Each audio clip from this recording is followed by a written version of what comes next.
Right. So now it's official. Whew, let there be light. It is really my pleasure and an honor. And as a matter of fact, I'm going to be making a contribution to Happy Dollars because I am so happy that my good friend and neighbor, Munro Richardson, is going to be presenting to this club today. As you all know, this is Literacy Month for Rotary, and Munro Richardson embodies everything about literacy that you could ever imagine. Not only is it something he involves himself in professionally, but personally, as you can, and I'm not going to read his bio because it's quite extensive, but the thing that jumped out for me was the fact that he graduated Phi Beta Kappa with honors, holds a master's degree from both Harvard University, where he was a Mellon Fellow. When I first read that, I thought it was Mellow Fellow, but he's a Mellon Fellow from Harvard University.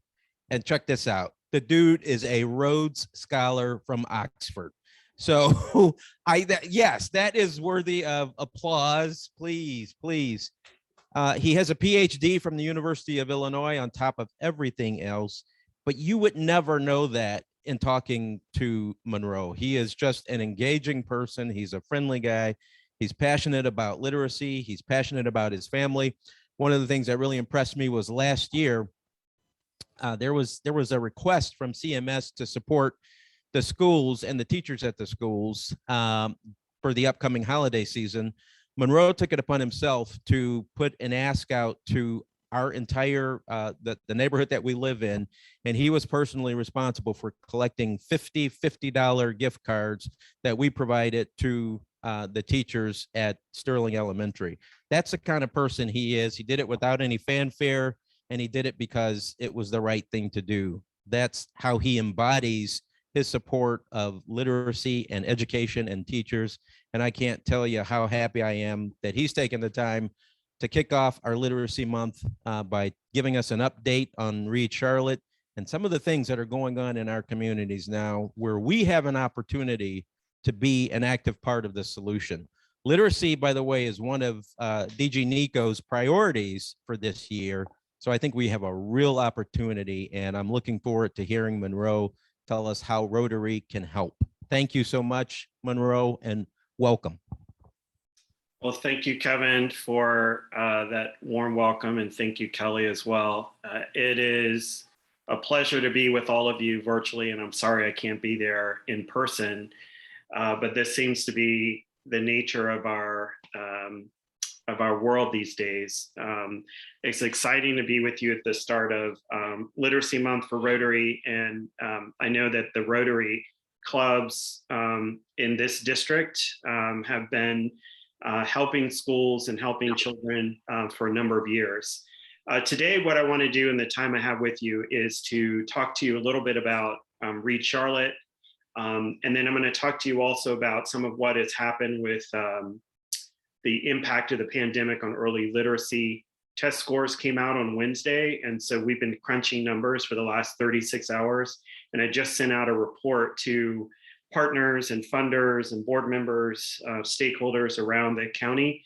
I'm not going to go through the whole report, but I'm just going to lift up a few slides from the report to just give you a sense of what's happened. And then we'll talk to you a little bit about Read Charlotte's plans for how we're going to work with partners, and then what Rotary can do to assist. So I'm going to share my screen. Can you see that? Perfect. Okay. So as Kevin said, I am the Executive Director of Read Charlotte. It is my pleasure to serve on this early literacy initiative as the founding Executive Director. I was recruited from Kansas City about 6.5 years ago to start this effort.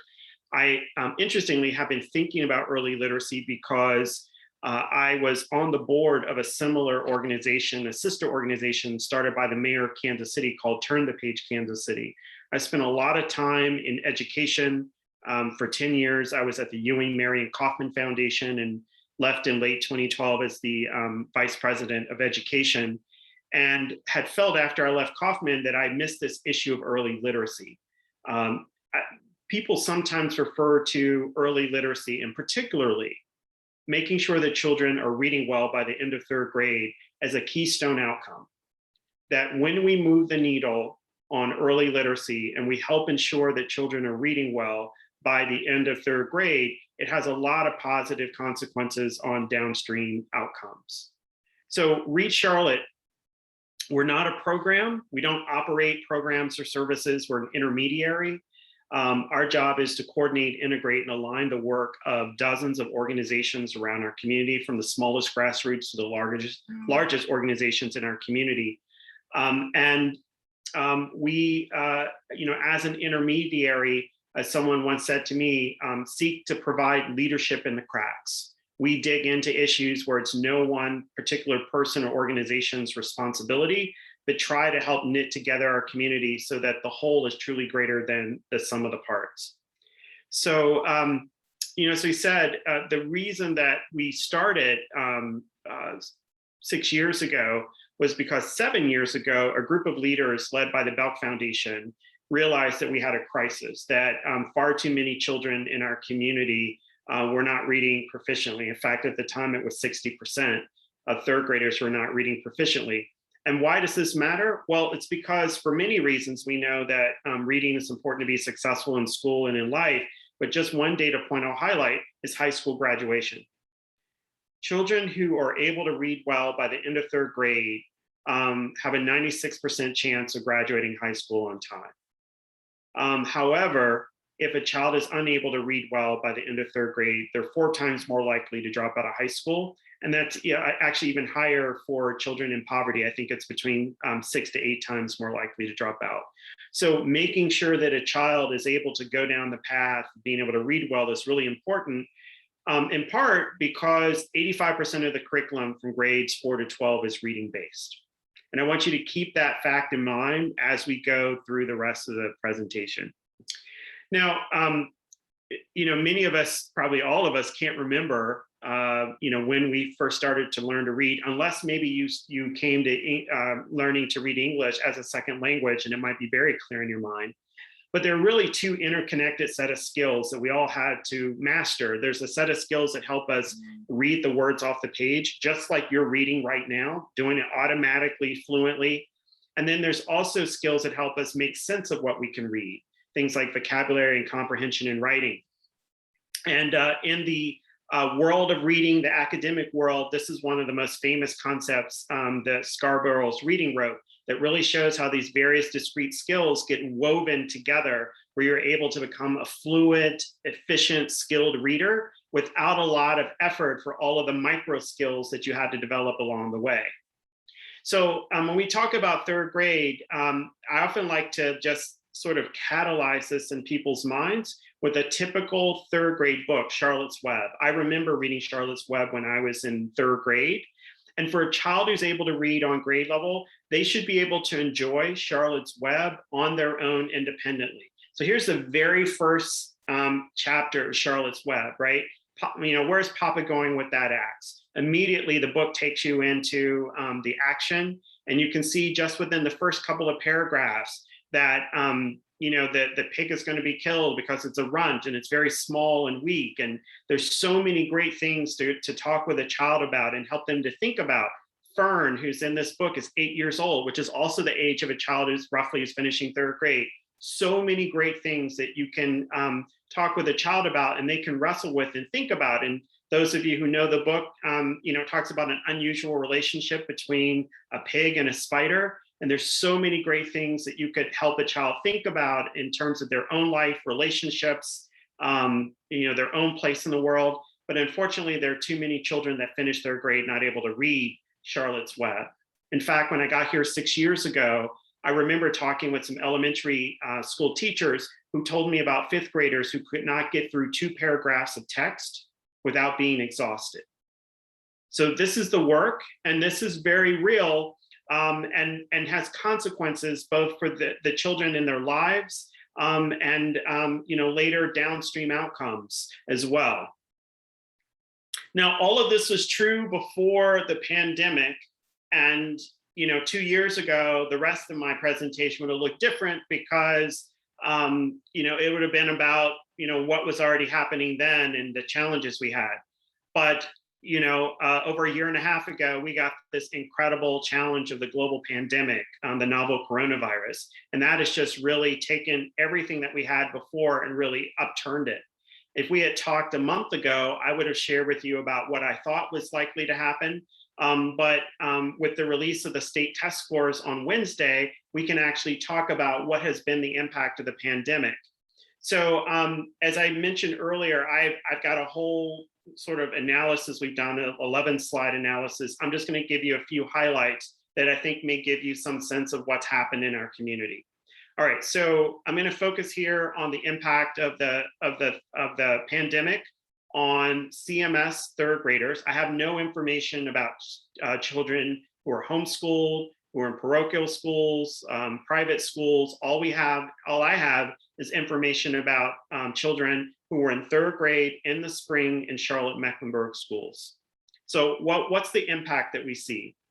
Well, first, the percentage of CMS third graders scoring at college and career ready, which is our aim for every child, decreased from 46.1% in 2019 down to 29.5% in 2021. That's an enormous drop.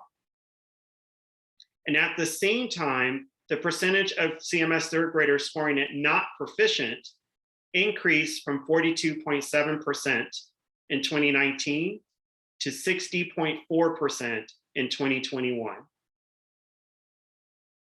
Now, I knew that the impact of the pandemic would be serious and severe, but as you're going to see in the next few slides, it was more severe than I even imagined. A new phrase that I've started to use this week is that the pandemic is an equal opportunity destroyer of children's early literacy development across the board. It does not respect race. It does not respect socioeconomic status. It does not respect geography. It has negatively impacted everyone in our community. So this slide shows you longitudinal data for CMS third graders, their performance on the state test, and it's the percentage of third graders in the district who are scoring at college and career ready.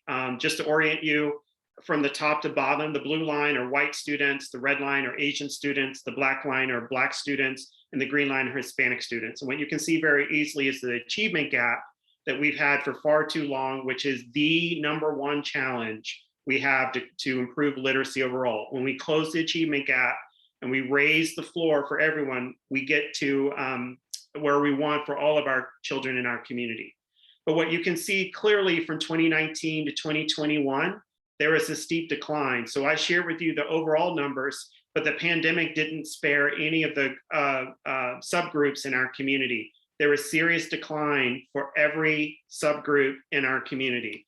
And on the right there, you can see the actual numbers, which range from 14.7% to 17.4%, a few percentage points, but that in my world is not major difference. It was a negative decline for every racial subgroup in our community.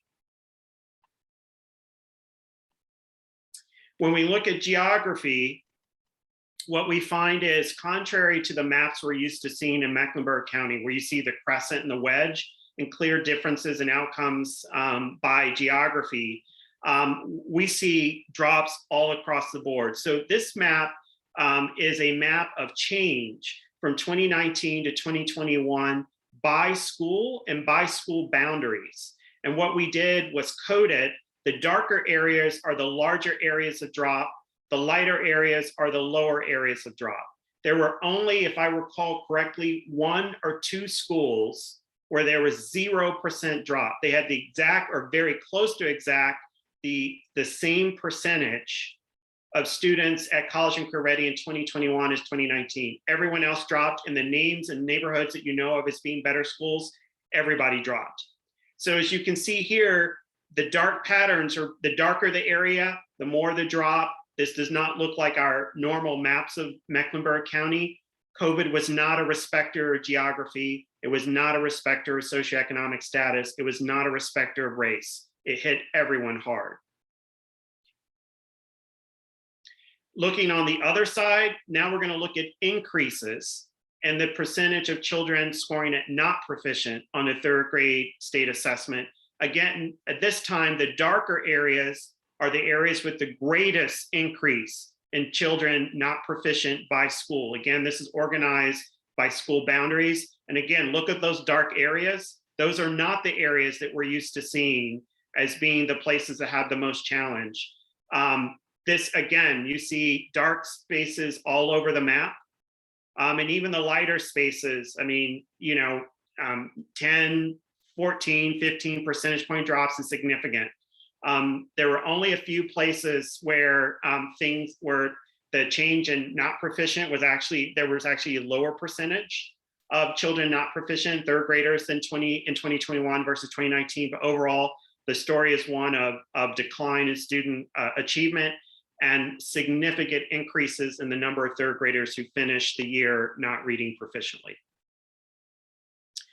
When we look at it across socioeconomic groups, we can look at two groups of kids: children who are identified as economically disadvantaged and children who are identified as non-economically disadvantaged. So we're going to look here at college and career ready. On the left are the percentage of economically disadvantaged children, third graders, who scored at college and career ready on a third grade assessment. In 2019, it was only 29.3%, work to do there, but you can see it dropped down to 13.5% in 2021. That's a big drop. But look at non-economically disadvantaged. Before the pandemic, 57, almost 58% of non-economically disadvantaged third graders were at college and career ready. That dropped down to just below 39%. In fact, if you look at the decline, it was actually a greater percentage point decline for the non-economically disadvantaged children than the economically disadvantaged children. Again, COVID hit all of our children hard. Now we're going to look at the same thing, but this time look at increases in not proficient. On the left, again, is economically disadvantaged children. And you can see that it increased from 58.4% of economically disadvantaged children being not proficient to almost 79%. That's over 3/4 of economically disadvantaged third graders finished the year not proficient in reading. And then if you look on the right, non-economically disadvantaged, it went from almost 32% to 50%. 1 out of every 2 non-economically disadvantaged third graders finished the year in CMS not proficient in reading. Remember what I said to you about Charlotte's Web. These children are now in 4th grade, where you're supposed to be making the shift from learning to read to reading to learn. Again, the pandemic had huge negative effect across our community. It's going to take all of us to work together. It's truly going to take a village to help our children recover from loss due to the pandemic and to accelerate to reading proficiency. I say third grade here, but it's really grade level for wherever they're at. We have a basic model in terms of what do we need to do to help our children recover and accelerate. And it really has 3 big elements. There's classroom instruction.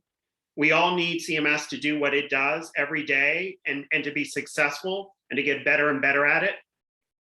We also need to invest and scale up out of school efforts, tutoring, after school, summer, and we need to work in a coordinated fashion to make that effective.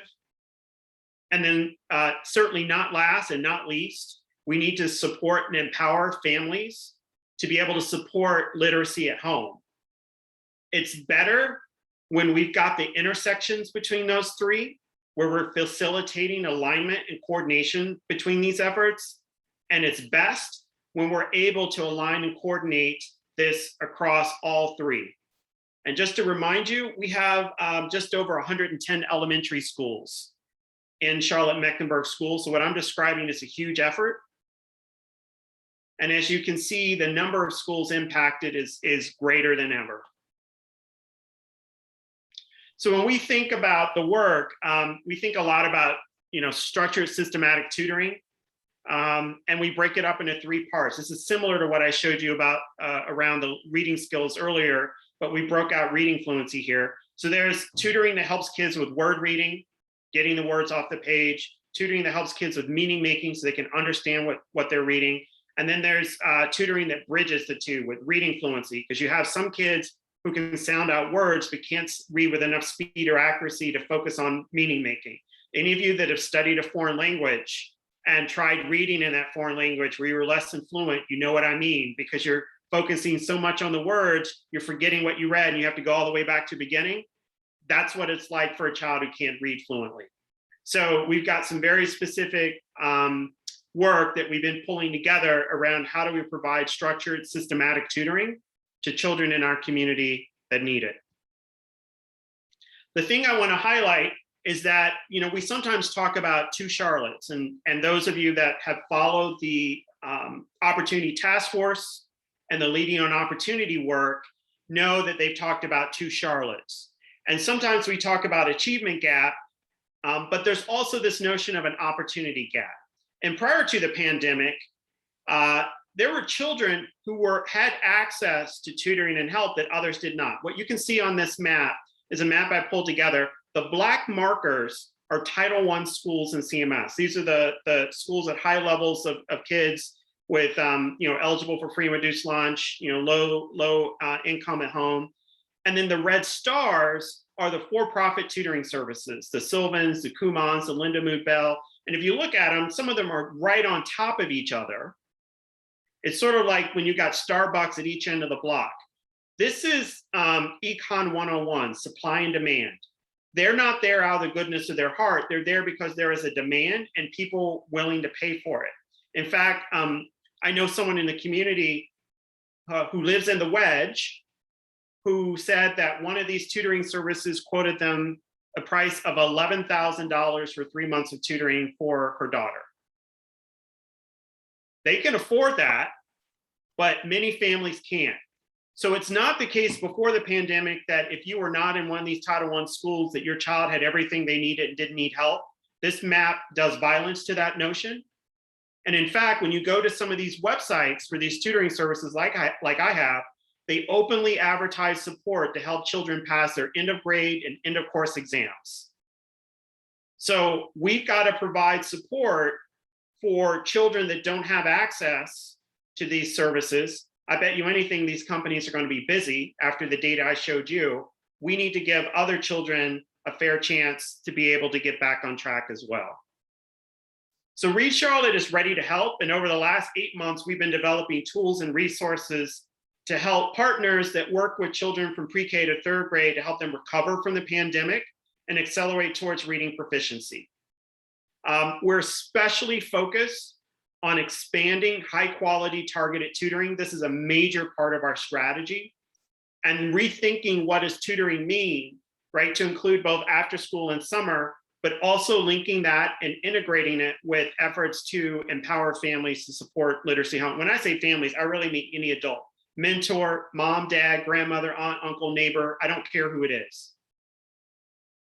So first, we're going to help partners access and use 2 evidence-based tech platforms. And I'm going to show you just a quick, a couple of slides show you what I mean. But what we can do is help our partners put in the hands of adult an individual reading plan for any pre-K 3rd grade student in as little as 20 minutes that will pinpoint the specific areas of where they need help and tell you exactly what to do for that child.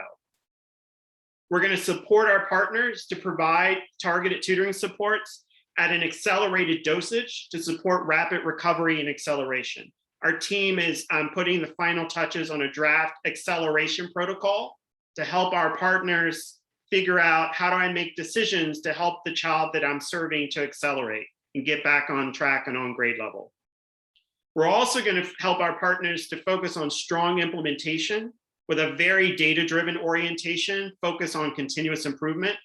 And we've been building protocols around data collection, analysis, and continuous improvement.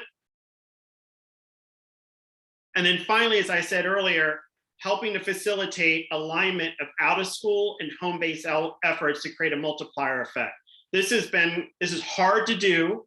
We've been at this for months to try to figure this out, but it's sort of been this low-hanging fruit opportunity that's been there for a long time. And I'll give you a personal story. I was a tutor myself some years ago. We never did anything with the parents. We never told them what we were doing. We never told them what they could do at home. So all of this will be powered by some cutting edge technology that we've been partnering with a company out of California to do. I've been watching the research behind this for 4 years. As I said, we can, in as little as 20 minutes, show you where is the child at in their reading and vocabulary development. Algorithms will immediately take this and give you a customized recommendation on how to spend your time based on the child's needs. My team has worked to curate a set of over 370 literacy activities, family-friendly, plus over 150 videos, short 3-minute videos on how to do these family-friendly activities. 2 different ways that we can deliver this to partners: in after-school settings, where we're able to help partners drop what I've described to you into their existing programs, and then at homes, and being able to help families do this work, further supported with literacy kits that our partners at Classroom Central help provide, and new and diverse books that our partners at Promising Pages help provide, and that's along with marketing support from Read Charlotte. So how can the Rotary help? Well, I know that the Rotary, the district is bigger than Mecklenburg County. So I would say across the district, the number one thing I would focus on is providing children and families with books at home. And Kelly Cates and Eric Law forgot more about how to do this than I will ever know. But I think this is one of the most important pieces that certainly any club across the district can do and support. We also would say it's important to provide advice to families about how to get the most out of shared reading. We call it active reading, the ABCs, ask questions, build vocabulary, connect the text to kids world. We've got a nice updated page on our site that provides 3 short videos and some guidance, easy to follow around how to do that at home. For those of us in Mecklenburg County, though, I really think there's opportunities and would love to explore with the Dilworth Rotary Club and other clubs in Mecklenburg County, how to leverage the incredible time, talent, and treasure of the clubs. And we've got 4 suggestions here. One is partnering with Promising Pages. I promise Kelly didn't pay me to put this on here, but to provide children and families with books. And there's various ways that time, talent, and treasure could be applied there. Partnering with Classroom Central. I just heard from Karen Calder this morning, who saw the whole presentation on the data that helps us provide literacy kits. She says, Munro, I'm ready to go. Promoting the reading checkup, which is the tool that we put in parents' hands to help their children at home. And then we're building a coalition of partners that have committed to use these tools and resources, and being able to connect with one of these partners that are working with kids in after school to be able to assist them with the children that they're serving. And we'll have an online directory ready of these partners and their needs and where they're serving by the end of the month. So I know what I shared with you was stark. I'm still processing it myself. But what I want to leave you with was in March of last year, when the pandemic hit us, the experts said that it would be impossible to get a vaccine in a year. We got multiple vaccines in less than a year. We know more about how children learn to read than we did about the novel coronavirus. And the work that we've been fortunate to do, supported by many great generous donors around our community, has enabled us to equip adults with more evidence-based tools to be able to identify and respond to children's individual reading needs. These are our vaccines. So this is our moment to come together as a community. We can't look at this and say it's someone else's problem. It's the school district's problem. It's our problem. It's all of our problem. And if we don't help these children today, God help us, these problems will show up down the road in reduced high school graduation, greater teenage pregnancy, greater juvenile delinquency, greater substance abuse, decreased post-secondary attainment. We have got to help these children. We've got to help save their lives. We need your help. I know Rotary has a long commitment to serving community and serving schools. We need your help now more than ever. Thank you, and I'm happy to answer any questions. Thank you, Munro. Got some claps in the room. So before I go to questions, and I actually have one myself, I just want to, I'm normally just joke around with Munro. Like that's the way we talk. But I just have to give Munro and his team a huge thank you, because not only has Read Charlotte inspired Promising Pages in so many ways over the years, but they've also given us the space to recreate ourselves and redefine what we do, and supported us throughout. So I'm hugely grateful to you. And I know I don't normally, gush on you, but that's all you're getting. So there you go. My quick question before we go around the room and on Zoom is: do you anticipate that the students who have resources like private tutoring will make a much faster recovery, or are you worried about them as well in the long run? I'm worried about them as well. I've spent a lot of time over the last 3 years digging into tutoring. And unfortunately, anybody on this call can hang out a shingle tomorrow and they're a tutor. And we know that tutoring is uneven. I don't know all the programs, that the private groups I mentioned. But what I'm worried about is you've got to get your arms around where that individual child is and meet them where they're at. And I expect that we have such range of needs right now. Being able to do that at scale is what worries me. And if you put a child in a tutoring program and they don't succeed because we didn't do the right thing, imagine we give them the wrong medicine and we didn't do a good enough job diagnosing their self-image as a learner. They've already experienced frustration. I saw it. My own daughter was in high school. The end of last year, for the first time in her life, she was struggling. She told her mother and me in December, just let me fail. That's in my home. I can't imagine what it's like in other homes. So we didn't let our daughter fail. But I'm worried that if we don't do tutoring right, that if these ideas get baked, I'm not good at it, I'm going to give up. So we've got to get it right. And so I am worried about making sure that it's not just the kids whose families can afford it get something. And so that's what worries me even more. But I would say across the board, Kelly, it's important to make sure that we educate parents around what to look for and what questions to ask. We can't, and we don't want to police tutoring all across the community. We don't want to do that, but we do want to empower adults to know what to ask for and know what to look for. Thanks. All right. Anyone online or in the room have a question for Munro besides Kevin? I have a question. All right, go ahead, Shannon. I'm still absorbing the horrible data you shared, frankly, Munro. My question is actually a little bit different. Where our space is a little bit on the younger side. Have you seen similar data with kind of that 3 to 5 year old population from a language development standpoint, the childcare kind of piece? Would you assume similar trends as far as incoming kindergartners, 3 and 4 year olds who are out of childcare for 18 months? I'm curious if you have seen anything similar to the really alarming school level data for that younger crowd. First of all, hi, Shannon. It's good to see you. You too. No, I don't. So honestly, first I'd say I don't have data for students in kindergarten through 2nd grade who are now in 1st to 3rd grade. So I emailed the superintendent this morning and I said, we'd really like to see some K2 data because we need to know where these kids are at.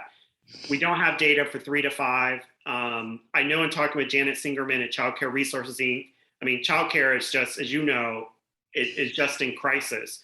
I don't know any reason why we should not assume that the children in 3 to 5 were not also impacted. And whereas I believe before that maybe we'd see a drop, but not as much of a drop for children from higher income homes, I no longer believe that. And so I don't have that assurance that if you're in a higher income home 3 to 5, that you're okay. So I think it's better to act like we're in crisis 3 to 5 and then figure out what are the right strategies to support children. The only thing we could do is over prepare in terms of making sure they're ready to begin to learn to read when they start school. Okay. Thanks. And good to see you. Good to see you. Munro, Kevin here. Thank you, first of all, for being here. I really appreciate everything you've said.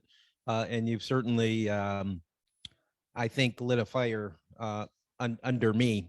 I want to ask you a couple of questions. What role, first of all, does the HELPS tutoring program play in what you see as a solution-based approach to the issues that we're facing?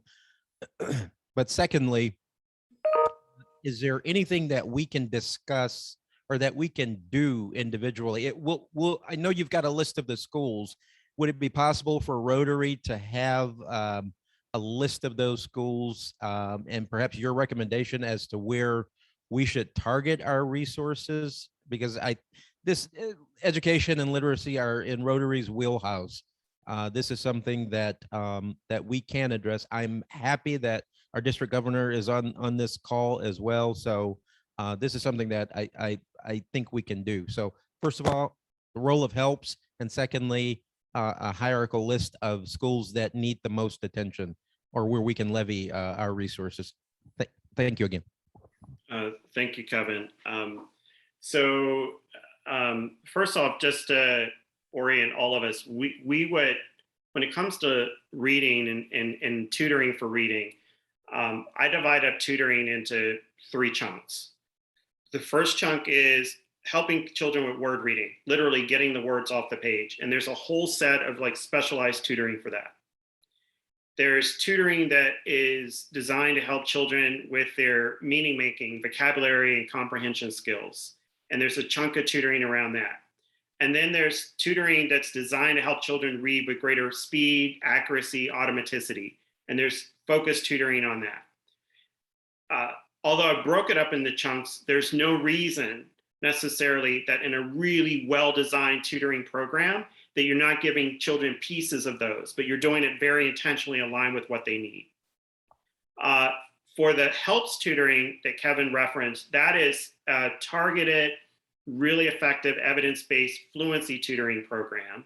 And it's one that we helped bring to Mecklenburg County 3 years ago. And so now it's entering its 4th academic year here in Mecklenburg County. And it targets a subset of children who can sound out words, but can't read with enough speed or accuracy to focus on meaning-making comprehension. Helps will continue to be an important part of the equation. Until we look at the data, we don't know how many of the children need help with reading fluency versus they need more of the foundational like word reading skills. But I was on a Zoom yesterday afternoon with the executive director of the Helps Education Fund, John Begany, and we're continued deep in partnership. And our teams are meeting next Friday to really go deeper in terms of how we're all going to work together. We have shifted our business model to get at your question, Kevin, about schools. In order to scale, I needed to think about a way to get to more schools faster. And so prior to the pandemic, I would have gone to individual schools and met with individual principals. Now we focus on partners that are already working with schools and have relationships, and we work to empower them to provide more targeted supports. So just as an example, I've already have 5 organizations that have agreed to partner with us. So 5 nonprofits that will serve about 836 kids at 23 sites. And I've never talked to any of those principals. So my business model now is I look at my nonprofit partner and I stand behind them and support them in their relationship with their school partner. However, I know what those schools are, and they're all the schools that we're thinking about, predominantly Title I schools. So the way I think about it is how can we broker and network the relationship between Rotary, let you know where the schools are, but also let you know where the partners are, and make those connections with our partners that are serving them. So whether it's the YWCA, YMCA, International House, Alliance Center for Education, or Black Child Development Institute Charlotte, these are the ones so far that have already affirmed that they're going to partner with us, and I've got more in the queue. So I would say based on the data that you saw, it's virtually impossible for you to pick a school that doesn't need help. That's a different answer than what I would have given you before the pandemic. I just think you would be hard pressed to find the couple of schools that didn't improve because you wouldn't have targeted those schools anyways in the first place. And Munro, But I will provide you with the list, and by the end of the month, we'll have online. I saw a demo of it that our team is working on 2 days ago of an online directory, and we'll show you school by school what the need is, who's there, who's working, what their capacity is, what the unmet need is, and where our partners are and what resources and help they need. we'll have that ready by the end of the month. That's exactly what I was about to ask you is, will you have that breakdown of, do you need more tutors and help? Do you need more tutors partnering with Augustine? Do you need more people helping to promote reading checkups? So that's great. We'll wait for that information and then disseminate it to all of the Rotary clubs that can. So Nico just asked about Union County because Nico, as well as myself, are both in Union County. So I'll answer this. Read Charlotte doesn't really work with the Union County data. I'm sure that I really wish they did, but they don't. They can only put so many, you only have so much bandwidth.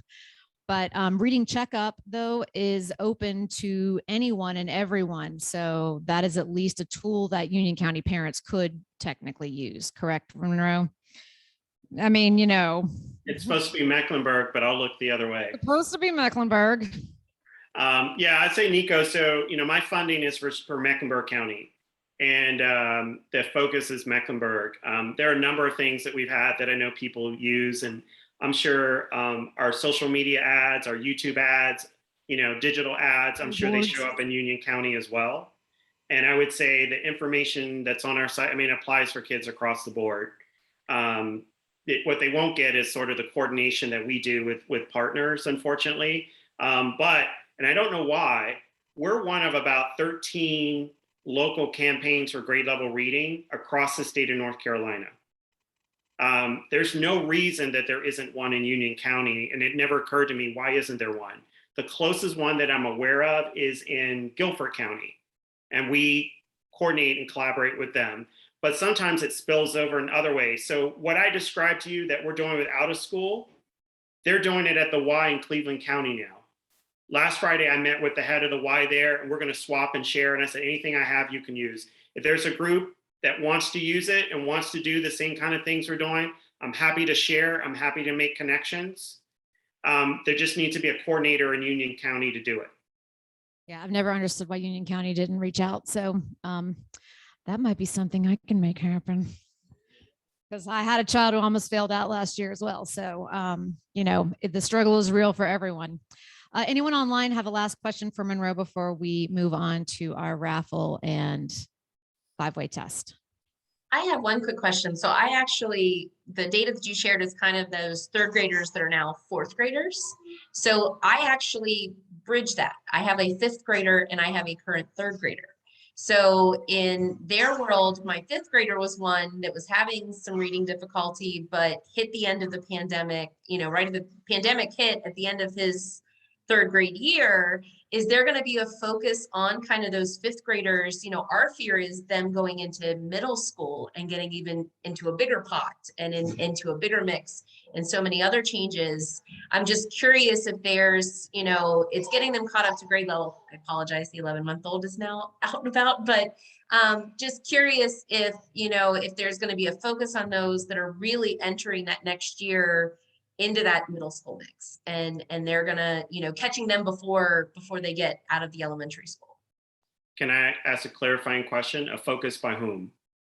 On the teachers, or on the support or on the tutoring. So if the teachers are gonna kind of really jump in and making sure that those kids are caught up in that fifth grade, whereas fourth grade, I feel like, we still have one more year. Those third graders have a little bit more time. I'm not so much worried about my third grader, but my fifth grader entering into middle school with all of those pieces. And I knew many of them were already delayed. That's keeps me up at night. Yeah, it should keep you up at night.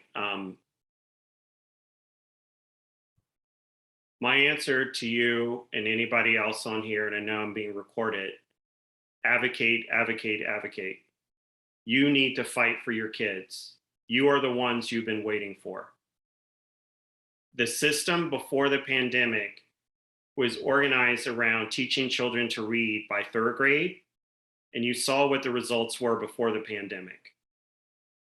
The entire system was organized around reading by third grade. We have a third grade reading law, Read to Achieve. Teachers receive incentives based on third grade scores, not fourth grade, not fifth grade, third grade. I hope I'm being clear enough. So I would advocate like crazy.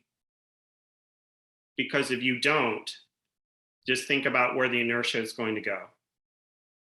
On an individual level, though, I would say I would go to readingcheckup.org. I have a whole presentation I do on this, but there are 5 algorithms that are driving that tech. I would take your child, plug them in as a 3rd grader, and see what the results are and what it tells you to do. That's the best I could give you on an individual level. But beyond that, I would advocate and fight so that your child and 5th graders, 4th and 5th graders in general, don't get lost. Thank you. That is You're welcome. incredibly helpful. You're welcome. Thank you, Munro. Thank you, everybody, for your questions. David Hodgkins, would you pull a raffle winner, please, so that we can wrap up on time?